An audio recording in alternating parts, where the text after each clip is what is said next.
It's a quiet suburban street in Stafford. The sun is beginning to rise, and most are still in their beds. Police cars quietly pull up to a small dwelling on Canberra Drive. No loud sirens, no commotion, just the calm actions of officers ready to arrest someone for harming children throughout the UK. The resident of that dwelling is Brian Asante, a 23-year-old who would become one of the youngest and smartest drug bosses in British criminal history. But this is not a story of guns, violence, or territorial fights. This is rather more sinister. A story of how a young lad with a baby face turned kids into drug dealers using mobile phones, social media, and the deceitful tactics of modern criminal gangs. This was a business that employed vulnerable kids in England to smuggle heroin and cocaine from the West Midlands to isolated towns. As we dive deeper into this story, please make sure to hit that subscribe button. You won't want to miss how Brian Asante's empire crumbled and how technology played a role in this chilling crime. Before we talk about Brian Asante's case, we need to understand the crime situation he was involved in. County lines is a new British model of selling drugs that has damaged many communities in the UK. The term is derived from the particular telephone lines that urban drug dealers use to take orders from buyers in rural towns and areas. But county lines are not just about selling drugs. It's about hurting children. Criminal gangs prey on vulnerable children, typically from broken families or struggling at school, and slowly recruit them. The children are given money, designer gear, and a sense of belonging. But in reality, they are living in fear, violence, and abuse. New government data reveal that approximately 14,500 children were categorized as at risk of being exploited for crime during 2023 and 2024. The Children's Society estimates that roughly 46,000 children in England are in gangs, but there are thousands more unreported cases. It is not only a crime, it is child abuse on a large scale. Brian Asante knew this system inside out, and he used it with terrifying effectiveness. Brian Asante was born in 1998 and brought up in Stafford. Unlike most crime gang leaders who have had troubled upbringings, Asante apparently had an ordinary middle-class upbringing. There were no obvious warning signs, no massive childhood issues that could have led to what he has done since. He was an ordinary young man. But under this plain appearance, Asante had something much more evil. By 2021, at the age of only 23, Asante had spotted an opportunity.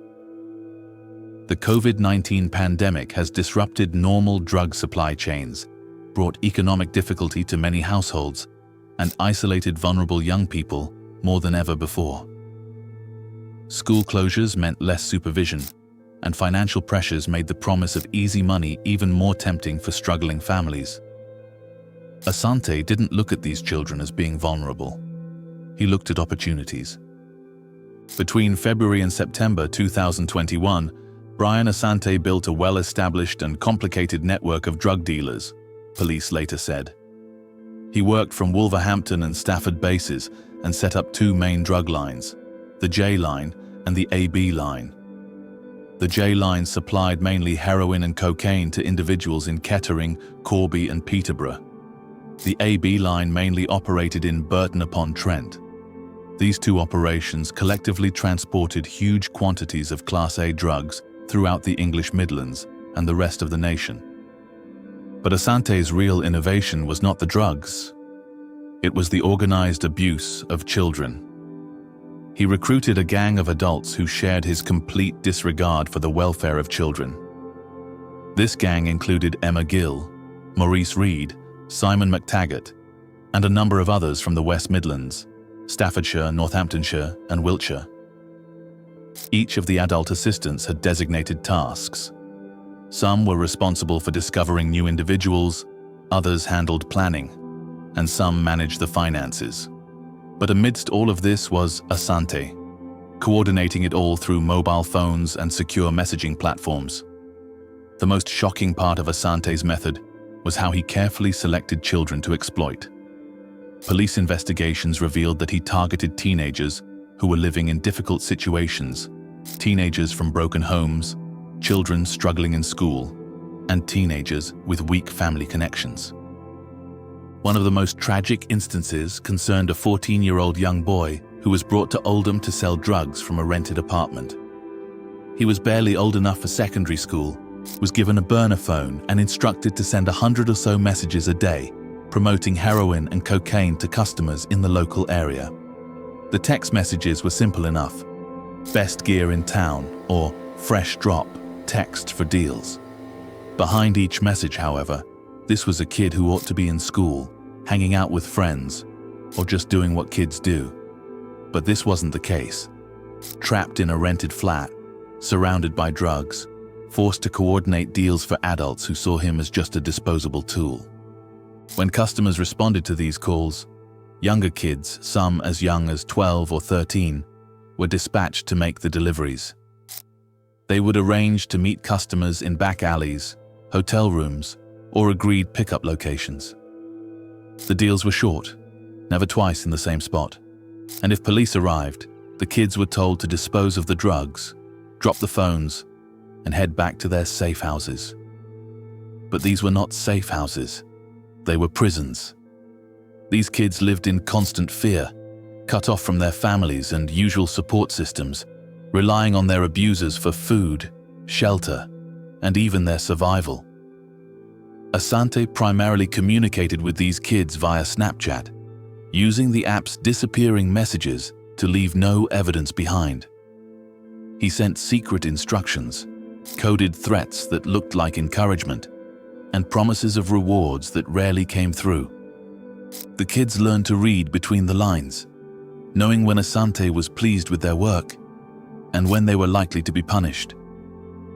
What was so innovative about Asante's operation was that he used the latest technology to stay hidden. This was not the typical image of drug dealing: no street corners, no public displays of crime. Instead, Asante ran his business like a tech company, using digital methods to work more efficiently and reduce risk. The operation made heavy use of burner phones. These are cheap phones that can be replaced if the police traced them.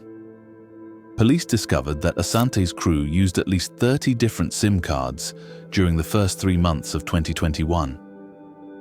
They were sometimes registered under fake names or the names of homeless people who didn't know their information was being used. Gang used rental cars that they booked through apps.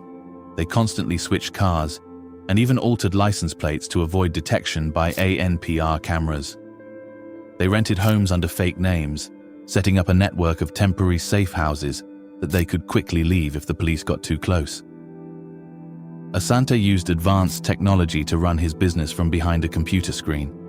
He rarely ever came into contact with drugs, never even saw one in real life, and had several layers of protection between himself and the actual illegal activity. If the police arrested one of his child workers, there was no direct lead back to Asante. It was the perfect crime system, with one flaw. Every electronic message, every phone call, and every car rental was traceable. And that trail eventually would lead the police straight to Brian Asante's doorstep. The investigation that would eventually bring down Brian Asante did not start with a large police operation, but with routine police work in various locations across England. Police in Kettering, Corby, Peterborough, and Burton-upon-Trent noticed that young people in these towns had the same type of drugs, the same kind of phones, and similar attitudes, despite having no obvious connection to one another. When the police began to share information between divisions, they started to piece together a picture of a complicated crime network. The biggest breakthrough came when police officers in Peterborough pulled over a hire car during a routine stop. They discovered a plastic bag stuffed under the back seat that held several wrapped packets of heroin. They were all professionally packaged and labeled, suggesting professionals made them. The driver's phone contained a lot of crucial evidence: call logs, texts, GPS information, and Snapchat messages showed there was a planned operation. When the investigators examined the phone records, They found patterns of interaction that pointed to drug deals in several towns. The phone records also uncovered something even darker than just your normal messages, but messages to children. Snapchat messages provided directions to these kids, meeting points, and code words that clearly showed they were being exploited. As the investigation expanded, the Midlands police forces began working with the West Midlands Police, who were leading the investigation. They exchanged information, shared evidence, and eventually mapped out the structure of what they called the J-Line operation.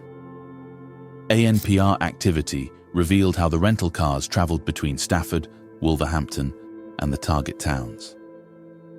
So on a calm September morning in 2021, when the police had enough evidence to move against Brian Asante and his gang, the operation was well coordinated with different police units, so that all the gang members were arrested at the same time. Asante was the first one to be targeted. His Stafford residence on Canberra Drive was surrounded early in the morning by police. No shootout, no car chase, just a peaceful arrest of a young man who had made money by exploiting children. At Asante's house, the police found what they were looking for: several burner phones, SIM cards, contact lists, and hidden records that showed the extent of his criminal operation. But the most disturbing discovery was the photos on his phones. Photos of Asante, bottles of liquor, and large stacks of cash, the cash he earned by exploiting vulnerable children. At the same time, police raided locations in the West Midlands, Staffordshire, Northamptonshire, and Wiltshire. Asante's adult helpers were arrested, and most importantly, the children being exploited by the group were rescued. Brian Asante and his co-defendants were tried in July 2024 at Wolverhampton Crown Court. The 5-week trial revealed the full scale of the J-Line operation and the systematic exploitation of children that funded Asante's lifestyle. The case against Asante and his crew was strong. The prosecution showed the court how Asante's business harmed real people. Victims who the network had exploited told the court about what had happened to them. They described how they were manipulated, threatened, and forced into committing illegal acts. Brian Asante initially denied all charges of child exploitation, but the evidence against him was overwhelming. The jury did not take long before finding him guilty on all charges. Brian Asante was sentenced on the 18th of October 2024 to 13 years and 4 months imprisonment. The court also issued a new order for the prevention of child exploitation for 160 months, the first of its kind in the Midlands. His co-defendants were sentenced according to their roles. Simon McTaggart received 6 years and 11 months. Maurice Reed was sentenced to 6 years and 10 months. And James Carroll was given 2 years and 2 months for helping exploit children. Alicia Cox received a 20-month suspended sentence for moving children for drug distribution. Other co-defendants, including Emma Gill, Megan Lawrence, Dylan Swan, and Ghulam Izdani, were found guilty. Brian Asante and his group's conviction is an important win for the police in stopping County Lines operations. Detective Sergeant Gavin McGrath from the West Midlands Police's County Lines Task Force said it was breaking apart a well-developed and complex network that had been sending large amounts of drugs all over England. But the true success was the return of the children exploited by Asante's business. Brian Asante is behind bars, but the issues that allowed him to exploit children, poverty, family problems, the lack of social services, and the need for illegal drugs, remain. Unless we address these root causes, there will always be another Brian Asante to exploit these vulnerable children. If this story made you reflect on the dark side of technology and child exploitation, we'd love to hear your thoughts. Share your comments below. Let us know how you feel about the case and what can be done to protect vulnerable kids. Don't forget to subscribe and turn on notifications for more true crime stories like this one. Thank you for watching, and we will see you in the next one.